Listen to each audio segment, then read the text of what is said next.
Hello বন্ধুরা, CTET পরীক্ষার বাংলা ক্লাসে আবারও আপনাদের স্বাগতম জানাই। তো আজকে আমরা টোটাল 20টি প্যাডাগজির প্রশ্ন সলভ করব। তো প্যাডাগজি প্রশ্নের কারেক্ট আনসারগুলো কি হয় আপনারা আমাদের সঙ্গে সঙ্গে কমেন্ট বক্সে জানিয়ে দিন কারেক্ট আনসার কোনটি হবে। তা দেখুন শিকন কি, তো আপনারা কমেন্ট করবেন কারেক্ট আনসার কি, তখন আপনাদের শিকন কতটুকু হয়েছে সেটা আপনার নিজে থেকে নিজেরা বুঝতে পারবেন। তাই প্রথম প্রশ্ন শিকন হলো অনুশীলন সাপেক্ষ, অনুশীলন নিরপেক্ষ, উভয়ই না কোনোটি নয়। তো এই ক্ষেত্রে দেখুন তো কারেক্ট আনসার কি হয় বন্ধুরা, শিকন কি? দেখো শিকন হচ্ছে কি অনুশীলন সাপেক্ষ, অনুশীলন নিরপেক্ষ হয় না, ঠিক আছে। যখন নিরপেক্ষ হবে না তখন উভয়ই হওয়ার চান্স নাই, কোনোটি হওয়ার চান্স নাই, সুতরাং অনুশীলন সাপেক্ষ ইজ দ্য রাইট আনসার। পরবর্তী প্রশ্ন আমরা দেখি,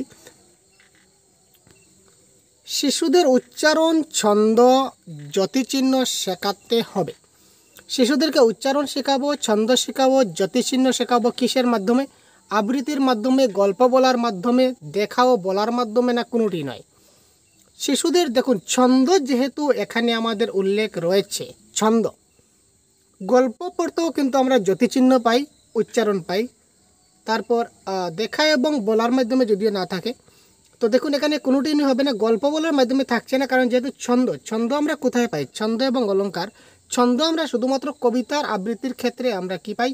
আমরা ছন্দ পাই, সুতরাং এই ক্ষেত্রে আবৃত্তির মাধ্যমে ইজ দ্য রাইট আনসার।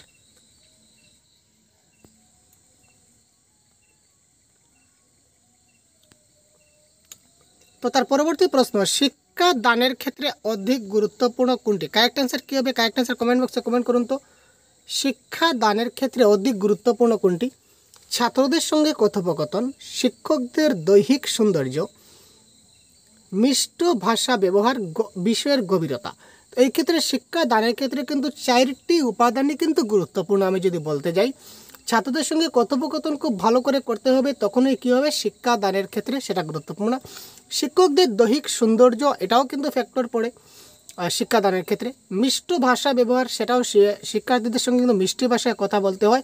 বিষয়ের গভীরতা এটাও কিন্তু গুরুত্বপূর্ণ, কারণ শিক্ষাদানের ক্ষেত্রে আমরা বিষয় সম্বন্ধে যে টপিক সম্বন্ধে আলোচনা করছি, টপিক যদি আমরা ভালো করে শিক্ষকদের বোঝাতে না পারি, টপিকের ভিতরে না গিয়ে যদি সম্পূর্ণ কনসেপ্ট যদি তাকে বোঝাতে, কনসেপ্ট বিল্ড আপ যদি না করতে পারি, তাহলে শিক্ষাদান কিসের? তো এখানে কারেক্ট আনসার যদি উপরের সবকটি থাকতো তাহলে এটা কারেক্ট আনসার হতো, কিন্তু এই 4টা থেকে সবচেয়ে বেশি হাইলাইটেড হচ্ছে কি? বিষয়ের গভীরতা, ঠিক আছে। আর এখান থেকে যে কোনো আপনাদের 3টা বা 4টা দিয়ে যদি যে কোনো 3টা দিয়ে যদি উপরের সবকটি দেয়, তাহলে আপনারা উপরের সবকটি টিকমার্ক দিবেন।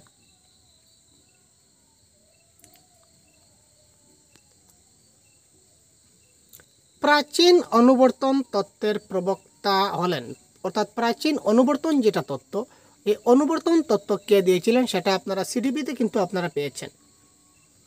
সিডিপি আপনারা যারা স্টাডি করেছেন তারা এই মুহূর্তে কারেক্ট আনসার কমেন্ট বক্সে জানিয়ে দিয়েছেন ভাই। তাড়াতাড়ি কমেন্ট করুন তো কোয়েশ্চেন, আপনারা এইভাবে কমেন্ট করবেন কোয়েশ্চেন নাম্বার 4 ক খ গ গ, বা ক খ গ গ লিখতে অসুবিধা হলে আপনারা এইভাবে ABCDও লিখতে পারেন, ঠিক আছে। তো 4-এর কারেক্ট আনসার কী হবে? 4-এর কারেক্ট আনসার হবে আমাদের পেভলভ।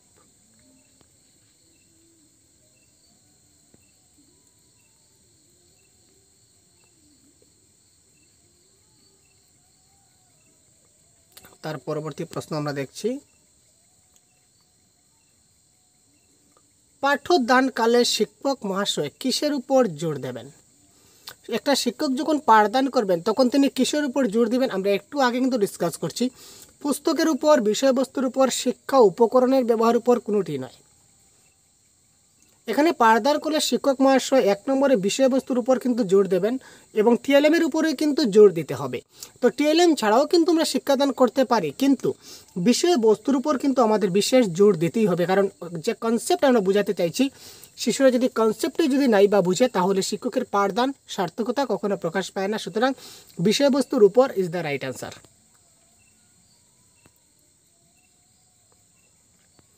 নেক্সট, আরোহী পদ্ধতি।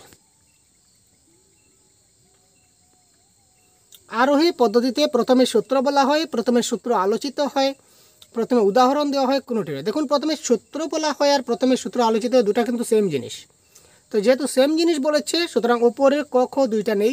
সুতরাং আরোহী পদ্ধতিতে প্রথমে উদাহরণ দেওয়া হয় আমরা জানি, আর অবরোহী পদ্ধতিতে প্রথমে সূত্র বলা হয় বা সূত্র আলোচিত হয়। আর শুধু সূত্র আলোচিত হয় সেটা হবে না, শুধু অনলি হবে না। আরোহী পদ্ধতিতে হবে কি? আরোহী পদ্ধতিতে উদাহরণ থেকে সূত্রের দিকে নেওয়া হয়, আর অবরোহী পদ্ধতিতে প্রথমে সূত্র থেকে উদাহরণের দিকে নেওয়া হয়, শুধু এখানে হয় না। সুতরাং অপশন নাম্বার 2 এই ক্ষেত্রে রং হয়ে গেল। ঠিক আছে, 2 হবে না, সূত্র হবে না, কারণ কি অবরোহী পদের সূত্র হয়, আরোহী পদের সূত্র হয় না।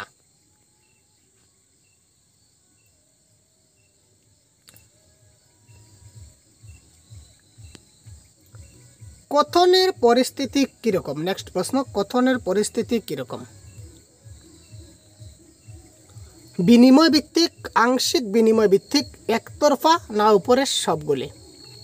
তো কথনের পরিস্থিতি বিনিময়ের মাধ্যমে আমরা কি করতে পারি? কথাবার্তা হয়। যখন আমি আপনার সঙ্গে কথা বলছি, আপনি আমার কথা রিপ্লাই করবেন। ঠিক আছে, আমি আপনার কথা রিপ্লাই করবেন, আমি আপনার কথা রিপ্লাই করব। এটা হচ্ছে বিনিময় ভিত্তিক। আংশিক বিনিময় ভিত্তিক, কারণ আমি আপনাদের বলেছি যে আপনারা এখানে কমেন্ট বক্সে জানিয়ে দিন কারেক্ট অ্যান্সার কতগুলি। একজন দুইজন হয়তো আপনারা হয়তো কেউ কমেন্ট দিচ্ছেন না, কিন্তু আপনারা দেখছেন, সেটা হচ্ছে কি একতরফা। আমি আপনাদেরকে কথা বলে যাচ্ছি, আপনারা শুনছেন কিন্তু কোনো রিপ্লাই দিচ্ছেন না, সুতরাং সেটা হচ্ছে একতরফা। আবার কেউ কেউ কী করছেন, 2-4টা প্রশ্নের আনসার কমেন্ট করছেন, বাকিগুলো আপনারা কমেন্ট করেননি আমার প্রশ্নের উত্তরে। এটা হচ্ছে আংশিক বিনিময় ভিত্তিক। আর সবগুলি প্রশ্নের উত্তর আপনি কমেন্ট বক্সে জানাচ্ছেন এক এক করে, এটা হচ্ছে সম্পূর্ণ বিনিময় ভিত্তিক। সুতরাং কথনের পরিস্থিতি কীরকম হয়ে গেল? উপরের সবগুলি ইজ দ্য রাইট আনসার। আশা করি বোঝাতে পেরেছি।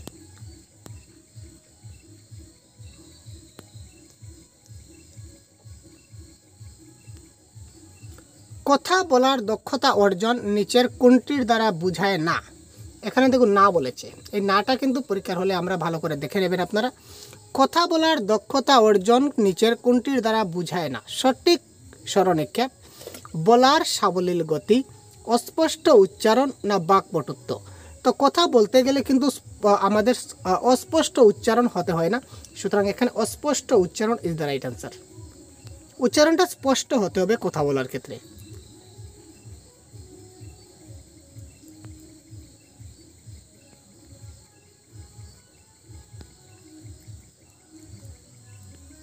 শিক্ষার্থীদের রস চেতনা অর্থাৎ রস চেতনা জাগরিত হয়। আমরা শিক্ষার্থীর মধ্যে রস চেতনা জাগরিত করতে পারি কবিতা পাঠে, গদ্য পাঠে, গল্প পাঠে, না কোনোটি নয়?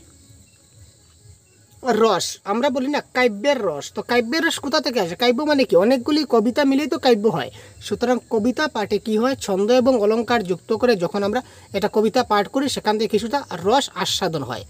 ঠিক আছে, সুতরাং রসযুক্ত পাঠ যেটা, সেটা হচ্ছে কি আমাদের কবিতা পাঠ। নেক্সট কোয়েশ্চন নাম্বার 10, পাঠ্যপুস্তক নির্বাচনের মূল ভিত্তি কি হবে? দেখুন, পাঠ্যপুস্তক নির্বাচনের মূল ভিত্তি কি হবে? পুস্তকের মান, পুস্তকের বহিরঙ্গের আকার, পুস্তকের ছাপা ও মুদ্রণ, না পুস্তকের দাম?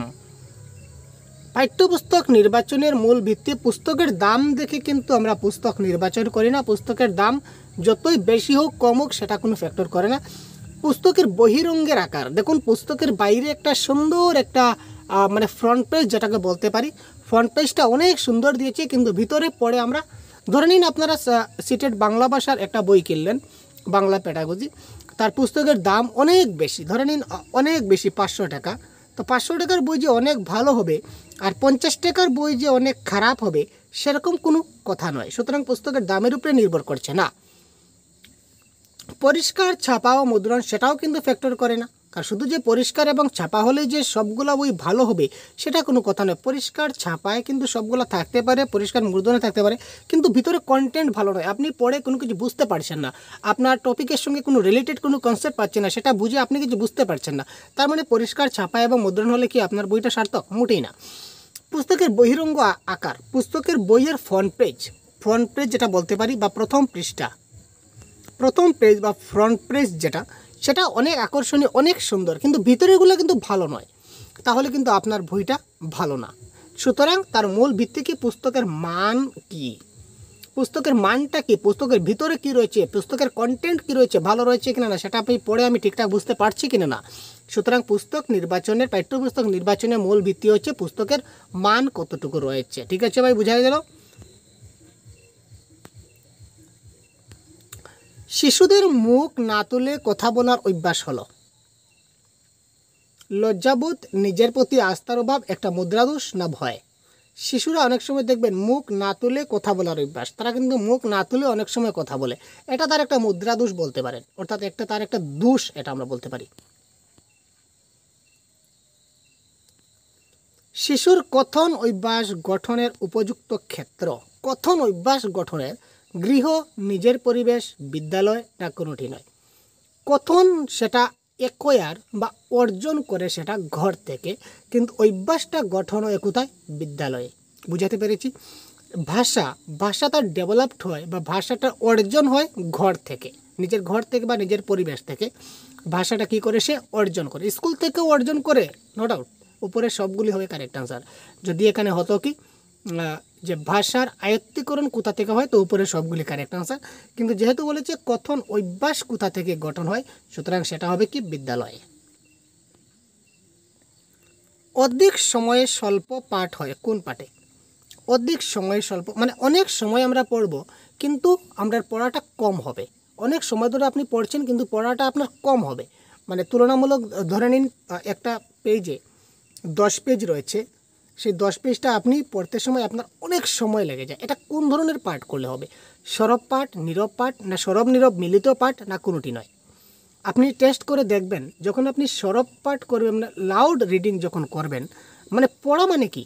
হোয়াট ইজ পড়া? What is reading? আমরা যদি হোয়াট ইজ রিডিং যদি আমরা বলি, হোয়াট ইজ রিডিং?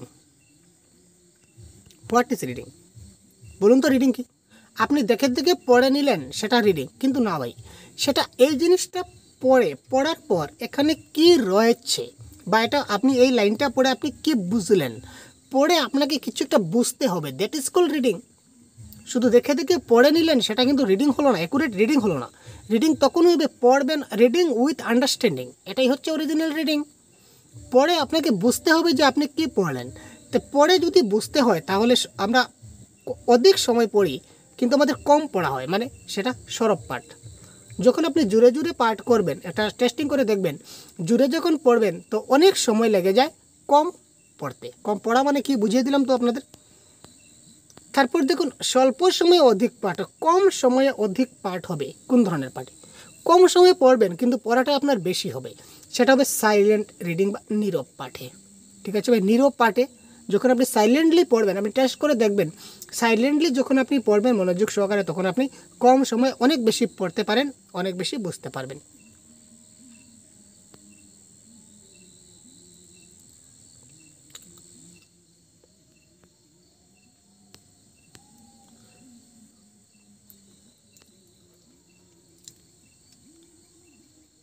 শিশুর দোষমুক্ত উচ্চারণের জন্য গুরুত্ব সবচেয়ে বেশি কার বেশি?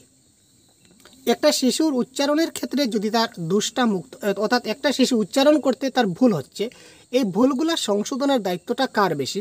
গৃহের, পরিবেশের, বিদ্যালয়ের, না উভয়ের? এখানে আলটিমেটলি কারেক্ট আনসার কী হবে কমেন্ট বক্সে তাড়াতাড়ি জানান তো। কোয়েশ্চন নাম্বার 15 কী হবে ভাই? তাড়াতাড়ি প্রত্যেকটা প্রশ্নের আনসার আপনারা কমেন্ট বক্সে জানান কারেক্ট আনসার কী হয়। তো এই ক্ষেত্রে কারেক্ট আনসার আমি বলে দিই, কারেক্ট আনসার হচ্ছে বিদ্যালয়ের। সর্বোত্তম প্রত্যক্ষ শিক্ষণ উপকরণ হিসাবে বিবেচ্য।